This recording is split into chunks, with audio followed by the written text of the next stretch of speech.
নাম ঘোষণার পরে কালীগঞ্জে পৌঁছলেন তৃণমূল প্রার্থী আলিফা আহমেদ। প্রার্থী তালিকা চূড়ান্ত হতেই কলকাতা থেকে নদিয়ার কালীগঞ্জ পৌঁছলেন কালীগঞ্জ বিধানসভা উপনির্বাচনের তৃণমূল কংগ্রেস মনোনীত প্রার্থী আলিফা আহমেদ।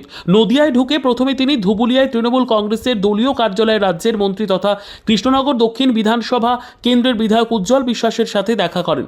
এরপর কালীগঞ্জে পা রাখতেই কর্মী সমর্থক থেকে শুরু করে স্থানীয় তৃণমূল নেতৃত্বের উচ্ছ্বাসে ভাসলেন তিনি। ফুল উত্তরীয় এবং পুষ্পস্তবকে তাকে বরণ করে নেওয়া হয়। কর্মী সমর্থকদের উদ্দেশ্যে একটাই বার্তা, দলীয় নেতৃত্ব যেরকমভাবে বলবে তেমনভাবে প্রচার শুরু করবেন তিনি। লক্ষ্য একটাই, বিগত নির্বাচনে যে মার্জিন ছিল তা অতিক্রম করা। এবারের উপনির্বাচনে তার বাবা নাসিরুদ্দিন আহমেদের অসমাপ্ত কাজ সম্পন্ন করতে চান তিনি, এবং সেটা কালীগঞ্জ বিধানসভার মানুষের আশীর্বাদ এবং দোয়া নিয়ে রেকর্ড ভোটে জয়লাভ করে। তা নিয়ে তৃণমূল সূত্রের খবর, রাত পোহালেই দলীয় নেতৃত্বের সাথে আলোচনা করে নির্বাচনের প্রচারে ঝাঁপাবেন তিনি।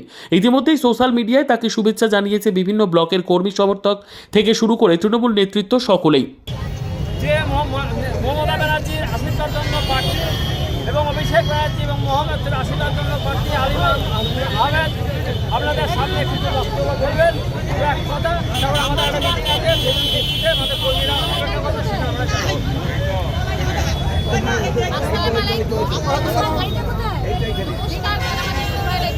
আপনারা জানেন যে আজকে তৃণমূল কংগ্রেসের পক্ষ থেকে প্রার্থী ঘোষণা হয়েছে, এবং আমি প্রথমেই আমাদের সুপ্রিমো আমাদের দিদি মমতা ব্যানার্জিকে অনেক অনেক ধন্যবাদ জানাই এবং অভিষেক ব্যানার্জিকে অনেক অনেক ধন্যবাদ জানাই, কারণ ওনারা কালীগঞ্জের প্রার্থী হিসেবে আপনাদের পাশে থেকে আপনাদের কাজ করার জন্য আমাকে একটা সুযোগ করে দিয়েছেন।